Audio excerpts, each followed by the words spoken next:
ఈరోజు నైవేద్యం పెట్టుకుంటాం మేము ఇట్లా దేవుడికి. బగారా రైస్ చేసిన. మేము ఇవి మోరంగడ్డ అంటాం, చిలకడ దుంప అంటారు, ఇంకా స్వీట్ పొటాటో ఇంకేదో అంటారు.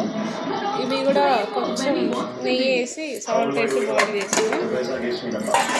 అట్లనే తెలంగాణ స్టైల్ పచ్చిపులుసు సూపర్ ఉంటుంది. పచ్చిపులుసు ఇప్పటి నుంచి స్టార్ట్, ఇంకా ఎండలకు రోజు చేయడం.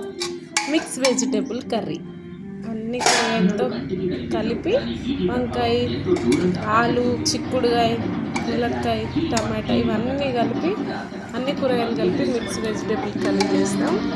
అయితే ఇగో దేవుడికి ఇట్లా నైవేద్యం పెట్టేస్తాం. పచ్చిపులుసు, స్వీట్ పొటాటో అంతే. ఇంక ఇప్పుడు ఈ నైవేద్యమే మేము తినేస్తాం. అయిపోయింది. మీరు ఎలా చేస్తారో కామెంట్ చేసి లైక్ చేయండి. బాయ్. శివయ్య అందరినీ బాగా చూడాలని కోరుకుంటూ థ్యాంక్ యూ.